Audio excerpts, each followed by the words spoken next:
Welcome to the Global Trade Forum, a knowledge sharing and cooperation platform of global thought leaders.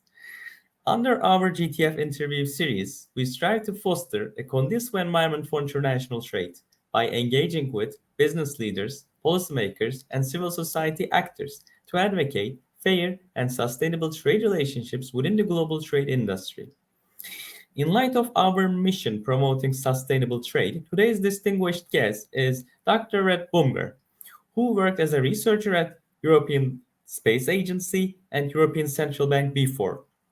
Now, he is currently the chief executive of Parametry.ai that applies blockchain and artificial intelligence to shift space traffic management into a more trustable, transparent, and automated environment.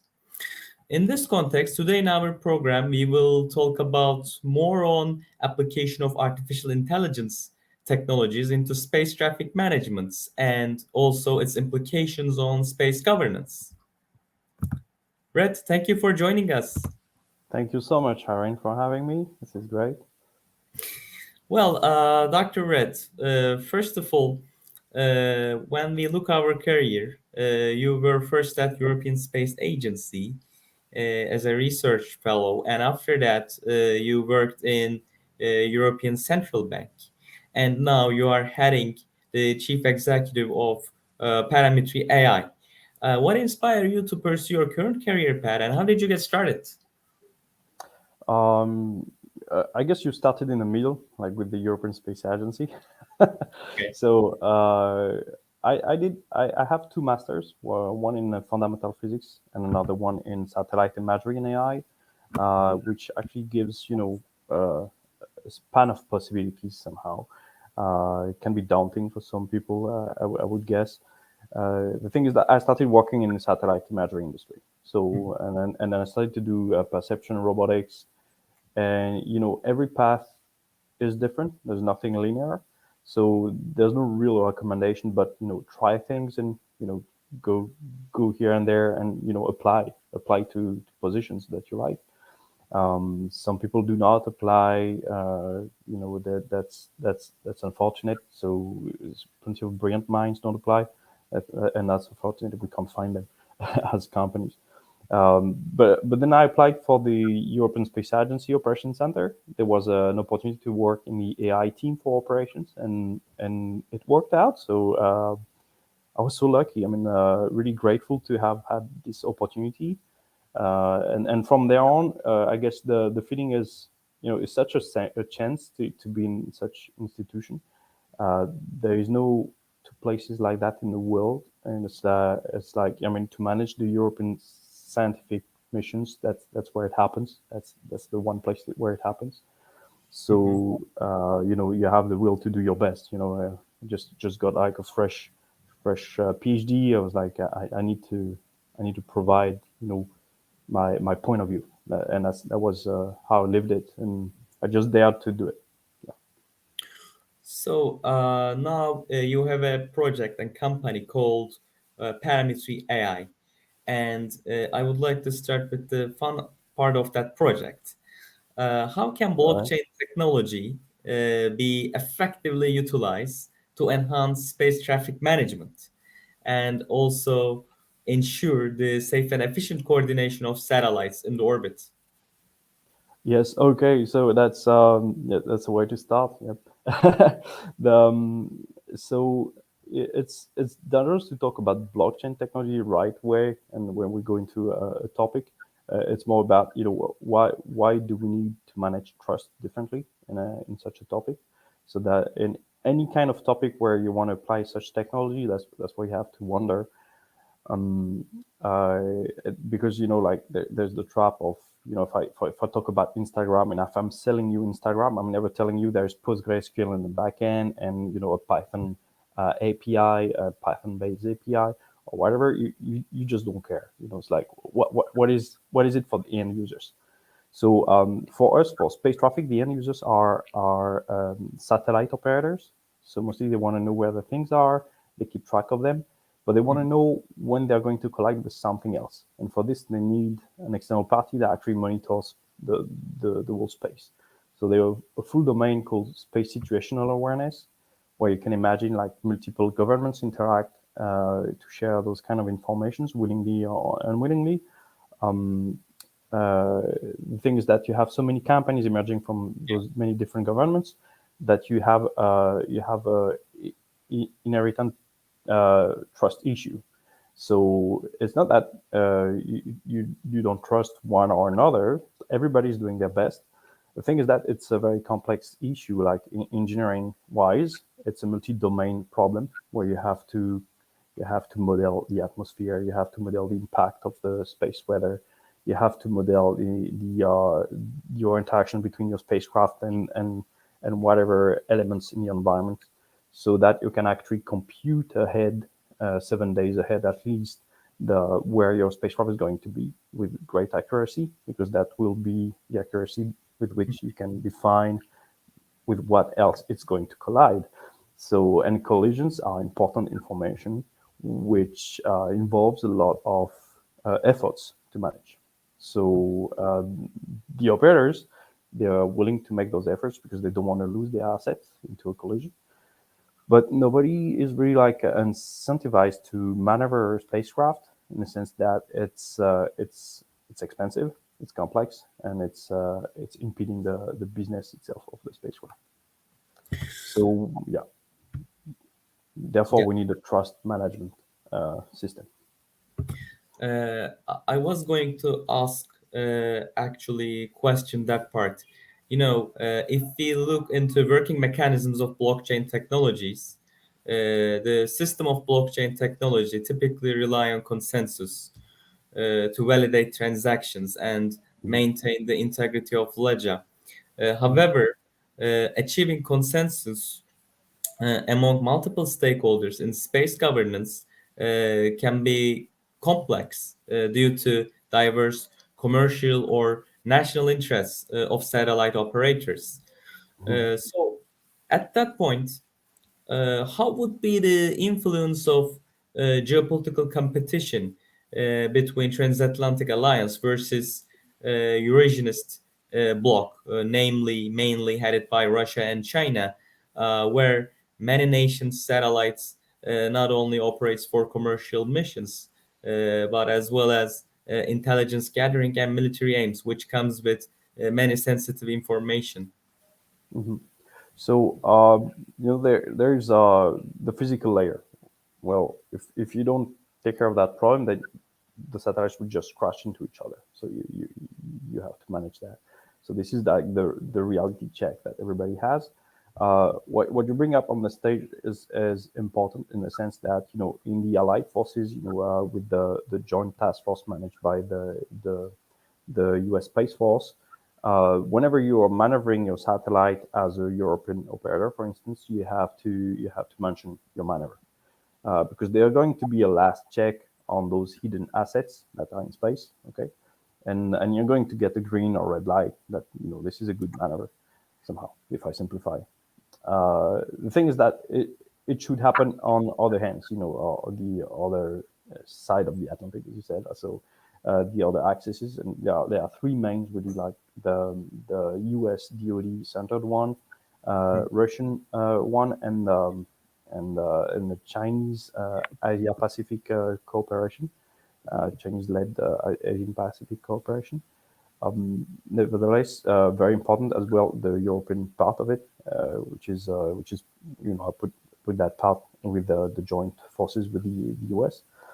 The thing is that those three at least should interact in terms of, they have many assets in space, so they should interact in terms of, okay, we have hidden assets, we have unknown assets, and here's where is your maneuver viable for the next days and month, etc. So yeah, it's a must-have. There is no real, I would say, implementation of a cooperation framework. There are plenty of text, plenty of efforts, plenty of committees, plenty of discussions. It's very good what's happening. Nevertheless, in terms of implementations, there are no incentives, which I would recommend being business incentives, because business is international, and that's a fact. That's the most international thing you can have. So this could be used for good on the domain of space traffic. Independently from the geopolitical point of view, if we approach the business from the public policy aspects, because you have indicated the taxes, that's why I would like to talk about that part also as well. Mhm. All nations have different regulatory frameworks, but on the other hand, the international law for space governance is quite robust. Nevertheless, we should also remind that space activities and all other technologies related to space are evolving rapidly and often outpacing the development of corresponding legal frameworks. In this kind of agile policy environment, what are the legal and regulatory considerations needed to be addressed to ensure the enforceability and compatibility of smart contracts within the existing laws? And maybe it could be important to define what is smart contracts. Yeah. So smart contracts. So they are nothing about smart. So this is an automation of business. Okay. Mhm. Of business logic. Mhm. And contract, they are not contracts. So contracts are legal terms. So I'm not a legal person. Nevertheless, I'm very interested. This is it's really interesting whatever's happening on the legal side, and I'm this engineer getting into legal, which is engineering the legal part of things. And the smart contracts, they are not always, they're not always an exchange of value against a promise of a service or something like that. So they're not real contracts. So how we approach that is that, as you said, the environment is complex. We've just graduated from the creative destruction lab, where Mhm. one of the first advice is that, and I mean, realization is that it's true that we can't imagine sitting around a table and and uh, and write all the rules with which space is going to be governed in the next 100 years. Um, it would be ridiculous to think that we can do that. So instead, I guess we have to embrace the fact that those rules, regulations, conventions, they have to be dynamic and adapt to a moving environment. One good example is that I've seen recently in the articles in the news saying that there might be the necessity to cap the number of assets in orbit to limit the collisions and to Mhm. remain it safe. The problem you have with that, as I foresee, is that right now you have dominant space players, so they have a lot of assets in space. If you cap the number of assets, that means that in terms of shares of space Yes. from the emerging countries, you reduce that share. So, meaning you're actually against the initial convention that everybody can use space. So, the initial treaty is that it's or the people who are actually overcrowding crowding space, they fall into another bullet point where they become harmful for for for the space environment. So this is very and all those relations with I'm putting a new law proposal. The relation with the rest is very difficult because multi domain. It's Mhm. dynamic, and you need an environment where you can play those what if scenarios. So what if we implement that in rule? What is going to happen? And one good way with what we're building. So it's called Space DAO for Decentralized Autonomous Organization, so that everybody participate in making those rules.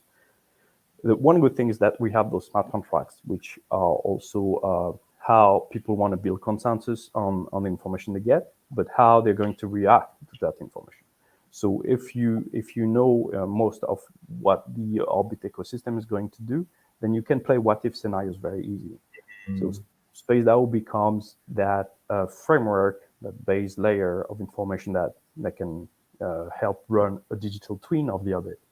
Of what is everything in space doing, where is it going? So really like this space domain awareness. And it So may also ensure some kind of stability. yes, yes. So yeah, and also like transparency on how things are being built.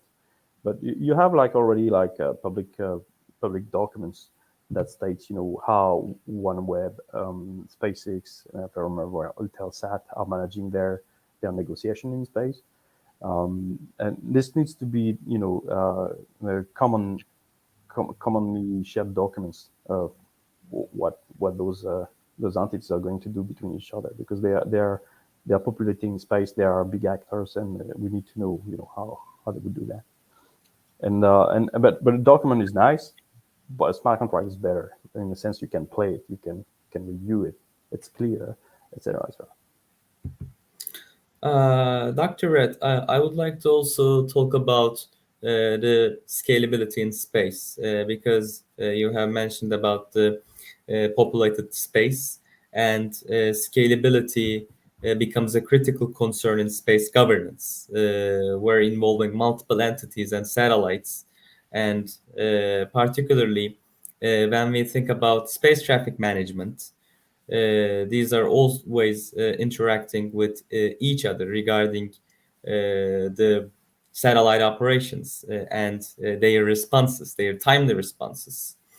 Here I would like to first talk about the Kessler syndrome, and secondly, the disaster responses in terms of imaging the disaster fields to understand the level of destruction through space imaging. So, for instance, Turkey has suffered many disasters, including earthquakes. The last one in February was insurmountably devastating. In this context, how could the AI function communication system between satellites contribute to disaster responses of nations? Do you have any specific advice for Turkish space industry in terms of benefiting from artificial intelligence technologies in the space in their disaster responses through the satellites, and as well as space debris mitigation at large for all the industry? Okay. Particularly here, as we have discussed before, Kessler syndrome, which defines the tenets of this issue, actually, theoretically, a really good example. Maybe we could combine Kessler syndrome with the space traffic management, all these issues. Yeah, so we're bringing 2 points. So we in Space DAO, as a decentralized autonomous organization, we are building different applications, and we started Space DAO as research on the consensus mechanism we can do on information in orbit, those pieces of information that are used in very high stake decisions, like deciding how to move a spacecraft, or deciding how to respond on a disaster, natural disaster.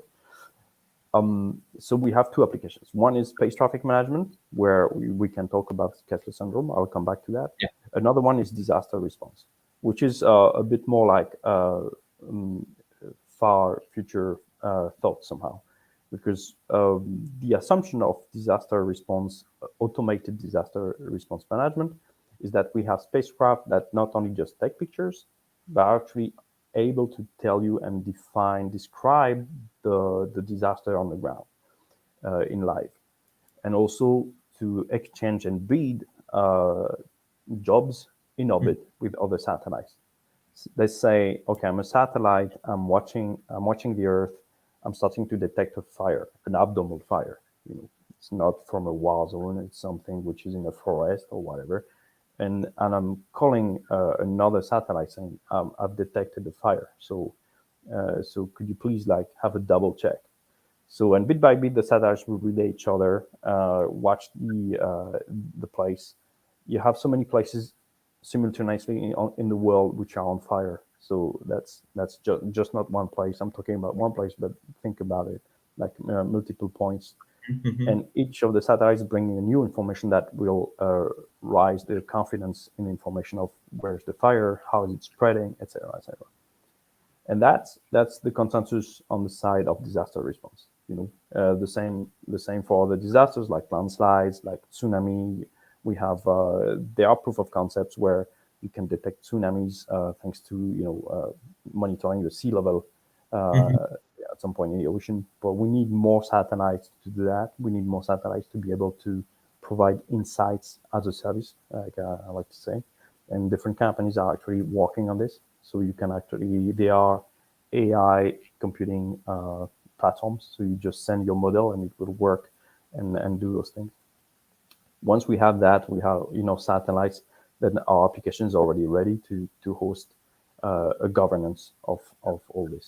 Because there's nothing worse than an emergency team on the ground receiving different information and having to compute the fusion of that while could be done ahead. Nevertheless, disaster response is well organized today. You have focal points. You have those signal points operating, companies operating in different regions in the world who have to respond in less than 3 days. That's long. It's very long for a disaster. And the UN Charter is managing that for what I know.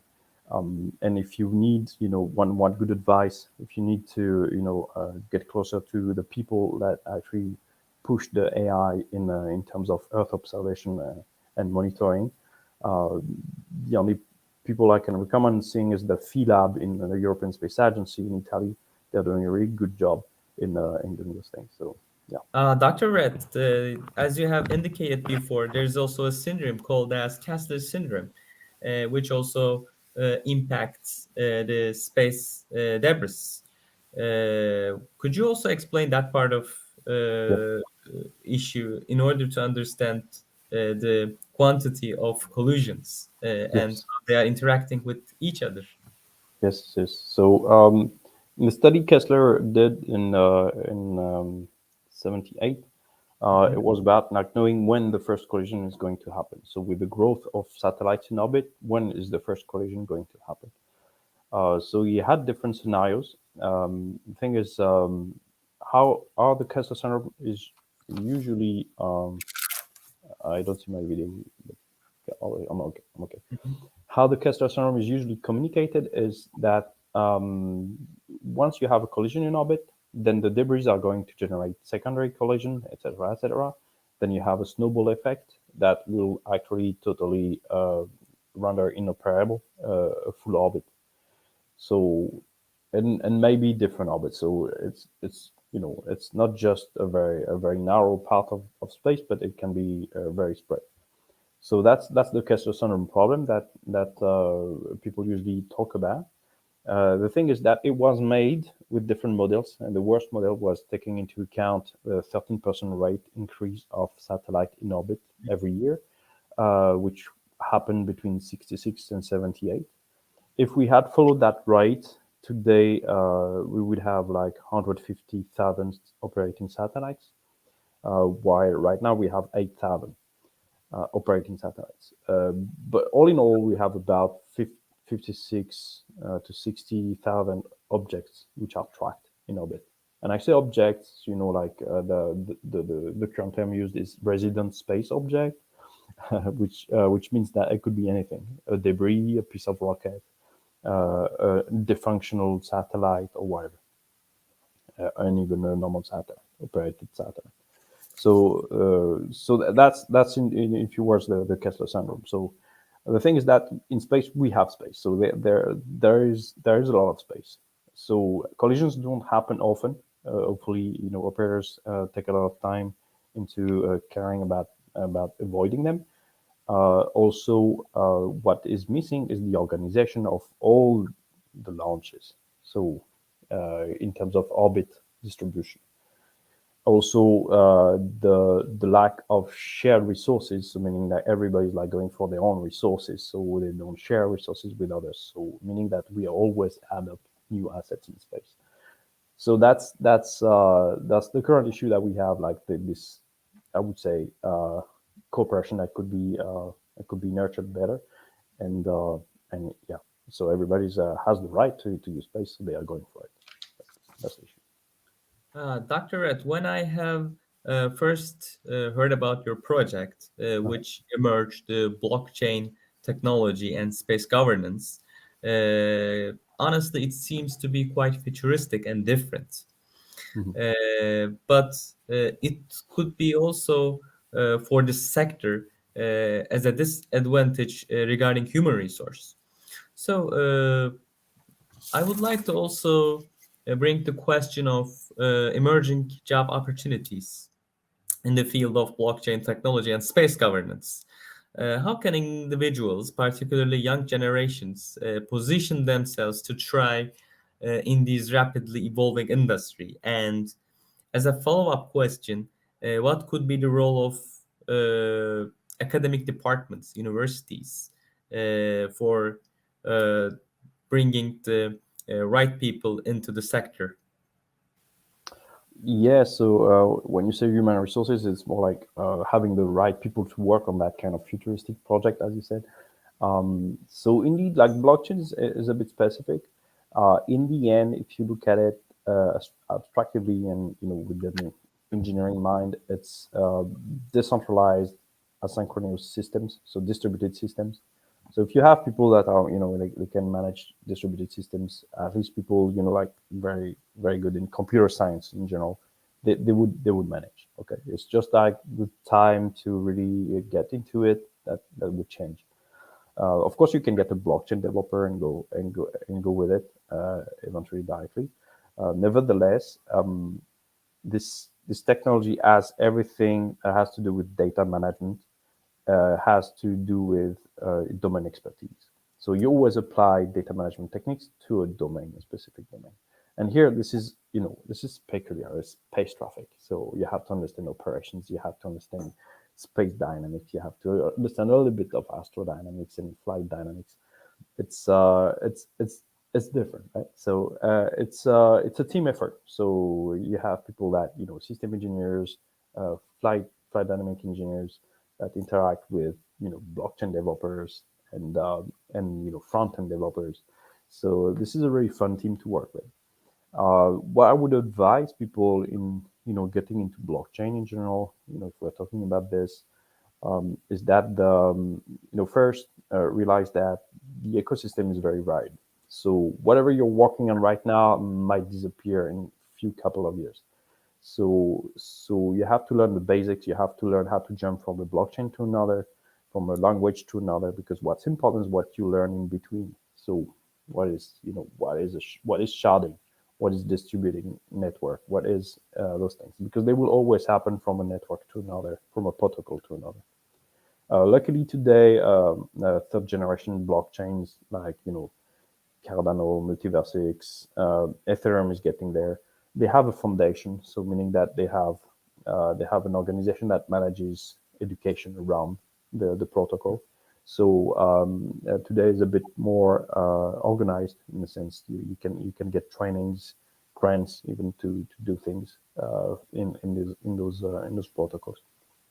So so I guess this is a good day to leave as a student and learn those things. And for us, I mean, it would be nice. It would be amazing to it's always amazing to work with people who have the computer science knowledge, and they just want to get this enchant Definitely. this edge on space and blockchain. That's amazing. Doctor, thank you for sharing valuable time with us. Do you Yeah, have you're anything to welcome. add? Nothing much. I mean, thanks so much. I mean, the Space DAO is really like, in the beginning, it was designed as a non-profit network. It still is, in the sense that this have to happen. This must happen um, uh, in order to sustain the development of this. We have Parametry.ai, Mhm. which initiated that project with the European Space Agency. We are collaborating with the University of Strathclyde on this. Yeah. They're both working on the applications, and the thing is that any help is welcome. So we have a community of space lawyers, spacecraft operators, blockchain advocates, and blockchain enthusiasts that just want to work on this. We're looking for more UI and UX designers. That would be amazing. And go to parametry.ai. You can find the links and join the community. I'll be more than happy to talk to you, and that would be great. Thanks, Arin, for the opportunity. It's Yeah. our pleasure, Doctor. Today we have hosted Dr. Boumghar, CEO of Parametry AI. Throughout this program, we have had the opportunity to delve into a wide array of topics spanning from space governance, satellite operations in the era of AI technologies, and disaster responses, and many other related technological issues in space. So if you like the program, please feel free to share it. Thank you so much.